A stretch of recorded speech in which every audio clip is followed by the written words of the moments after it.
ನಮಸ್ಕಾರ. ನಿಮ್ಮೆಲ್ಲರಿಗೂ 79ನೇ ಸ್ವತಂತ್ರ ದಿನಾಚರಣೆಯ ಶುಭಾಶಯಗಳು. ನಮ್ಮ ದೇಶಕ್ಕೆ ಸ್ವತಂತ್ರ ಸಿಗುವಲ್ಲಿ ಸಾಕಷ್ಟು ಯೋಧರ ಪ್ರಾಣತ್ಯಾಗವಾಗಿದೆ. ಸಾಕಷ್ಟು ಹೋರಾಟಗಾರರು ತಮ್ಮ ಬದುಕು ಚೆಲ್ಲಿದ್ದಾರೆ, ನೆತ್ತರು ಹರಿಸಿದ್ದಾರೆ. ಮಹಾತ್ಮ ಗಾಂಧೀಜಿ, ಸುಭಾಷ್ ಚಂದ್ರ ಬೋಸ್, ಕಿತ್ತೂರು ರಾಣಿ ಚೆನ್ನಮ್ಮ, ಒನಕೆ ಓಬವ್ವ, ರಾಣಿ ಅಬ್ಬಕ್ಕ, ಹೀಗೆ ಹಲವಾರು ವೀರ ನಾರಿಯರು, ವೀರ ಯೋಧರು ದೇಶಕ್ಕೋಸ್ಕರ ಪ್ರಾಣ ತೆತ್ತಿದ್ದಾರೆ. ಇವರೆಲ್ಲರೂ ನಮಗೆ ಗೊತ್ತು.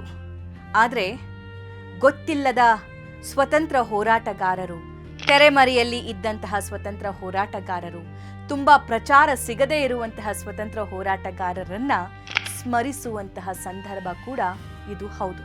ಹಾಗಾಗಿನೇ ನೀವು ಜಾಸ್ತಿ ಕೇಳಿರದ ಸ್ವತಂತ್ರ ಹೋರಾಟಗಾರರ ಹೆಸರು ಮತ್ತು ಅವರ ಬಲಿದಾನದ ಕಥೆಗಳು ಹೇಗಿದೆ ಅನ್ನೋದನ್ನ ಈಗ ತಿಳಿಯೋ ಸಮಯ. ಈ ಫೋಟೋದಲ್ಲಿರೋರು ಯಾರು ಗೊತ್ತಾ? ಇವರು ಭಾರತದ ಮೊದಲ ಸಿಪಾಯಿ.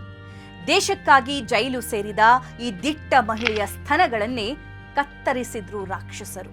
ಕಾಲಾಪಾನಿ ಜೈಲಿನಲ್ಲಿದ್ದ ಭಾರತದ ಹೆಮ್ಮೆಯ ಪುತ್ರಿ ಸುಭಾಷ್ ಚಂದ್ರ ಬೋಸ್ ಅವರನ್ನ ಉಳಿಸೋದಕ್ಕೆ ಗಂಡನನ್ನೇ ಕೊಂದ ಗಟ್ಟೆಗೆತ್ತಿ. ಸ್ವಾತಂತ್ರ್ಯ ಸಿಕ್ಕ ನಂತರ ತಾನಾಯಿತು, ತನ್ನ ಕೆಲಸವಾಯಿತು ಎಂಬಂತಿದ್ದ ಸ್ವಾಭಿಮಾನಿ, ದೇಶದ ಸ್ವಾತಂತ್ರ್ಯಕ್ಕಾಗಿ ಜೀವನವನ್ನೇ ಮುಡಿಪಿಟ್ಟ ದಿಟ್ಟ ಮಹಿಳೆ ಯಾರು ಅನ್ನೋದನ್ನ ತಿಳಿಯೋಣ ಬನ್ನಿ. ಇವತ್ತು ನಾನು ಹೇಳ್ತಾ ಇರುವಂತಹ ಕಥೆ ಇಂಡಿಯನ್ ಫಸ್ಟ್ ಫೀಮೇಲ್ ಸೋಲ್ಜರ್ ನೀರಾ ಆರ್ಯ ಬಗ್ಗೆ. ಕಲ್ಕತ್ತಾದಲ್ಲಿ ಬೆಳೆದ ನೀರಾ ಆರ್ಯ ಅಂದೇ 2-3 ಭಾಷೆಗಳನ್ನ ಬಲ್ಲಂತಹ ಜಾಣಿ.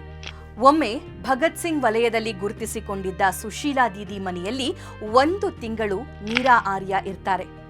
ಈ ವೇಳೆ ಒಮ್ಮೆ ಸಮುದ್ರ ತೀರದಲ್ಲಿ ಸುಭಾಷ್ ಚಂದ್ರ ಬೋಸ್ ಅವರನ್ನ ಭೇಟಿಯಾಗ್ತಾರೆ. ಅಂದಿನಿಂದ ನೀರಾ ಅವರಲ್ಲಿ ಆಳವಾದ ದೇಶಭಕ್ತಿಯ ಭಾವನೆ ಬೆಳೆಯುತ್ತೆ. ಮಯನ್ಮಾರ್ನಲ್ಲಿ ನಡೆದ ರಹಸ್ಯ ಸಭೆಯೊಂದರಲ್ಲಿಯೂ ಕೂಡ ನೀರಾ ಇದ್ರು ಅಂತ ಹೇಳಲಾಗುತ್ತೆ. ನಂತರದ ದಿನಗಳಲ್ಲಿ ನೀರಾ ಆರ್ಯ ಮದುವೆ ಓರ್ವ ಬ್ರಿಟಿಷ್ ಸರ್ಕಾರದ ಅಧಿಕಾರಿ ಶ್ರೀಕಾಂತ್ ಜೈರಂಜನ್ ದಾಸ್ ಜೊತೆ ನಡೆಯುತ್ತೆ. ನೀರಾ ತಂದೆ ಉದ್ಯಮಿಯಾಗಿದ್ದರಿಂದ ಮದುವೆ ತುಂಬಾನೇ ಗ್ರ್ಯಾಂಡ್ ಆಗಿ ನಡೆಯುತ್ತೆ. ಗಂಡ ಬ್ರಿಟಿಷ್ ಆಫೀಸರ್ ಆದ್ರೂ ಕೂಡ ನೀರಾ ಆರ್ಯ ದೇಶಭಕ್ತಿ ಮಾತ್ರ ಕೊಂಚವೂ ಕಡಿಮೆಯಾಗಿರಲಿಲ್ಲ. ನೀರಾ ಆರ್ಯ ಗಂಡನಿಗೆ ಸುಭಾಷ್ ಚಂದ್ರ ಬೋಸ್ ಅವರನ್ನ ಕೊಲ್ಲುವಂತೆ ಬ್ರಿಟಿಷ್ ಸರ್ಕಾರ ಆರ್ಡರ್ ಮಾಡುತ್ತೆ. ಈ ವಿಷಯ ತಿಳಿತಾ ಇದ್ದಂತೆ ನೀರಾ ಆರ್ಯ ಗಂಡನನ್ನೇ ಕೊಲ್ತಾರೆ. ಇದಾದ ಬಳಿಕ ನೀರಾ ಆರ್ಯ ಅರೆಸ್ಟ್ ಆಗ್ತಾರೆ. ಅಂಡಮಾನ್ ನಿಕೋಬಾರ್ನಲ್ಲಿರೋ ಸೆಲ್ಯುಲಾರ್ ಜೈಲಿಗೆ ನೀರಾ ಅವರನ್ನ ಶಿಫ್ಟ್ ಮಾಡಲಾಗುತ್ತೆ. ಇಲ್ಲಿ ನೀರಾ ಆರ್ಯ ಜೊತೆ ಬ್ರಿಟಿಷ್ ಸರ್ಕಾರ ಅತ್ಯಂತ ಕ್ರೂರವಾಗಿ ನಡೆದುಕೊಳ್ಳುತ್ತೆ. ಕೊನೆಗೆ ಸುಭಾಷ್ ಚಂದ್ರ ಬೋಸ್ ಅವರ ಬಗ್ಗೆ ಮಾಹಿತಿ ನೀಡಿದ್ರೆ ನೀರಾ ಅವರನ್ನ ಬಿಡ್ತಾರೆ ಅನ್ನೋ ಕಂಡೀಷನ್ ಹಾಕಲಾಗುತ್ತೆ. ಆದ್ರೆ ಅದ್ಯಾವುದಕ್ಕೂ ನೀರಾ ಆರ್ಯ ಒಪ್ಪಿಕೊಳ್ಳಲ್ಲ. ಬೋಸ್ ಎಲ್ಲಿದ್ದಾರೆ ಅಂತ ಕೇಳಿದಾಗ ನನ್ನ ಹೃದಯದಲ್ಲಿದ್ದಾರೆ ಅಂತ ನೀರಾ ಆರ್ಯ ಹೇಳ್ತಾರೆ. ಇದರಿಂದ ಬ್ರಿಟಿಷ್ ಅಧಿಕಾರಿಗಳು ಕೋಪಗೊಳ್ತಾರೆ. ಆಗ ಕಮ್ಮಾರನನ್ನ ಕರೆಸಿ ನೀರಾ ಆರ್ಯರ ಸ್ತನಗಳನ್ನೇ ಕತ್ತರಿಸ್ತಾರೆ ಬ್ರಿಟಿಷರು. ಇಷ್ಟೆಲ್ಲ ಕಿರುಕುಳ ಕೊಟ್ಟರೂ ಕೂಡ ಬೋಸ್ ಅವರ ಯಾವ ಸಣ್ಣ ವಿಷಯವನ್ನು ಕೂಡ ನೀರಾ ಆರ್ಯ ಬಾಯಿ ಬಿಡ್ಲಿಲ್ಲ.